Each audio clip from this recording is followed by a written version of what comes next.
Hello students, in this session we will discuss why functions are called first class objects in Python.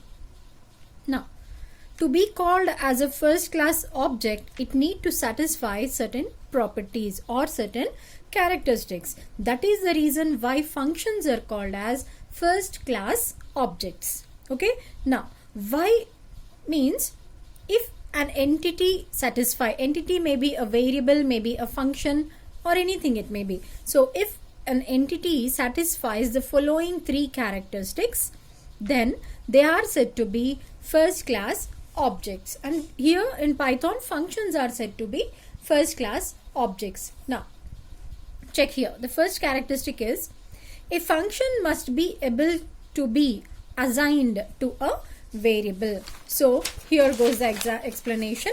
What did I say? A function must be able to be assigned to a variable. That means I must be able to assign the complete function into a variable. Check with this example. Here I have defined a class a function def. X is the name of the function followed by braces, empty braces. So here I did not take any parameters here, followed by a colon. This is the function definition.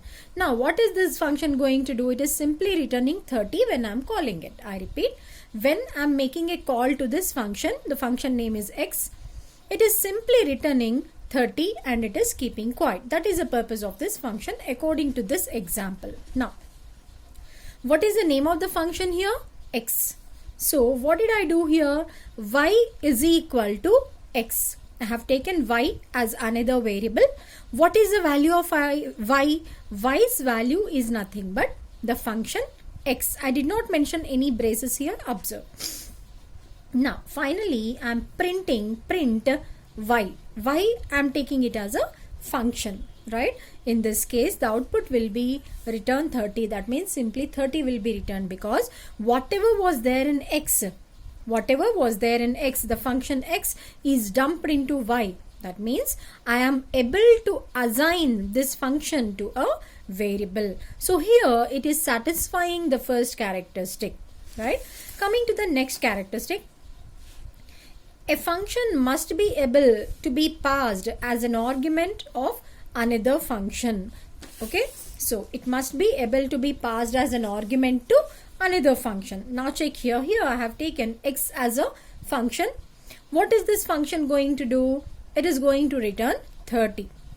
In the next case, in the next function, I have taken function y. It is a parameterized function. I have taken num as its argument. And what is the function y going to do? Y is going to return me 2 into num. Right? In the next line, what did I say? Z is equal to x. Z is another variable. To that I have assigned x function. Now check here. I have taken one more variable. A is equal to y of z. Y is another function, z is another function. Okay, so this is possible. Check here. A function must be able to be passed as an argument of another function. A function must be able to be passed as an argument of another function. Here z became the argument. So z, what is it? Z is nothing but the function x. So it is able to pass an argument of whom? Of y.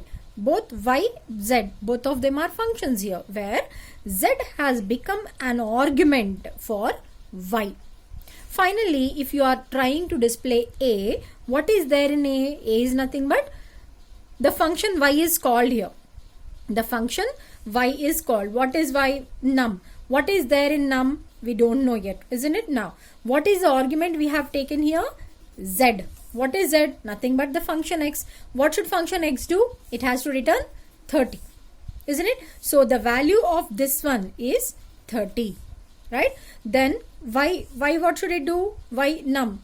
Num, what is it? 30, isn't it?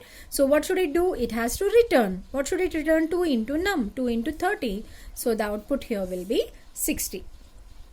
Okay, so what is it doing here? It has taken a function itself as an argument to another function. This is one more quality or character which has to be satisfied if an entity must be a first class object.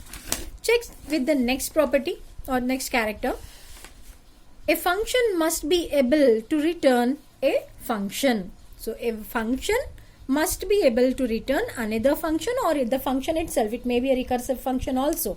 So a function must be able to return another function, or a recursive function means itself also. Now here we have taken fun1.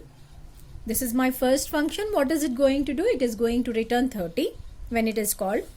In the same way, I have taken one more function, that is fun2 is another function with x as a argument in it, and what is it going to do? It is going to return 2 into x when it is called.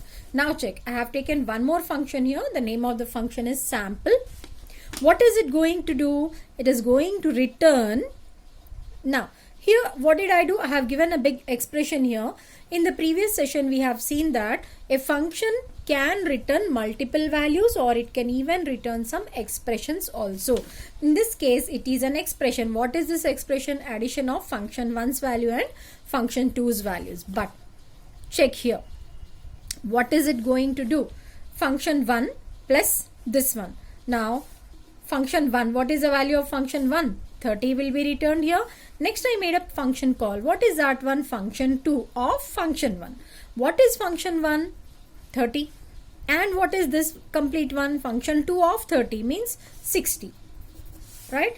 And here print sample. When I am doing this, what is the output? Again I am getting a function's output, isn't it? So in this way it is satisfying all the three characteristics. Okay? Hope you understood. Thank you.